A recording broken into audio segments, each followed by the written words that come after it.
Today we're going to talk about pruning apple trees. This is the perfect day for it. Beautiful February day, typical for Nebraska. We suddenly have those surprisingly 50 and 60 degree days. So first let's cover the tools. Well, probably the most important is the safety gear, your glasses here. You're working with these branches and they'll very easily can whip up and catch in the eye. So it's very important that you wear safety glasses during the process.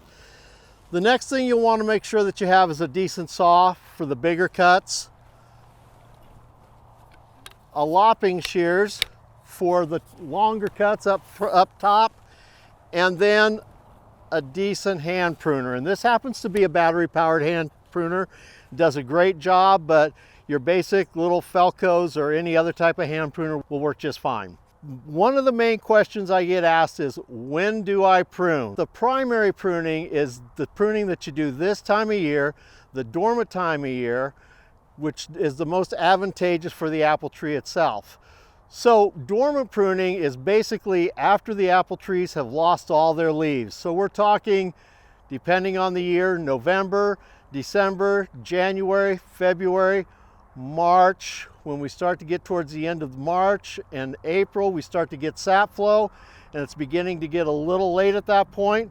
But if you have to, it's better to do it than never. What you're looking at here is to open this tree up. There's a lot of growth that happened here this year. This is 1 year's growth, which is pretty substantial.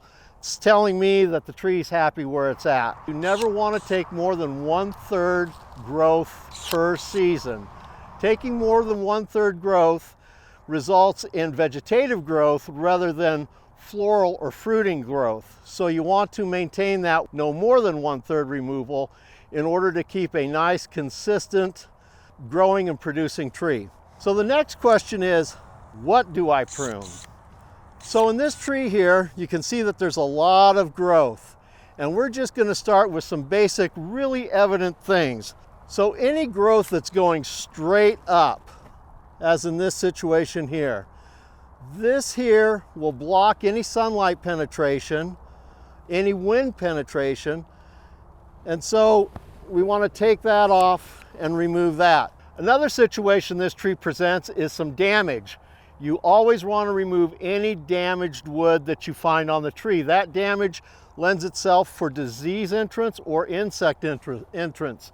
So this particular tree has some rubbish taking place. This is where the long-handled lopping shears comes in handy. So we have upward growing growth, removing that. We have damaged wood, and then we're looking for crossing wood, wood that's crossing each other, like in this situation right here. Again, what this lends itself to is rubbing against one branch against the other, again causing a wound.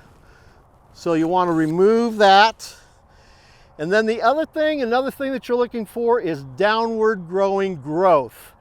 Downward growing growth tends to be very unproductive and takes a lot of the essence and water away from the tree. It also is shaded, which makes it not near as desirable fruiting wood. Downward growing, take that off. It opens this up. It stops the shading from going down into this area here. So then people ask about cutting back. Well, cutting back is a pretty good idea, but you don't need to do much.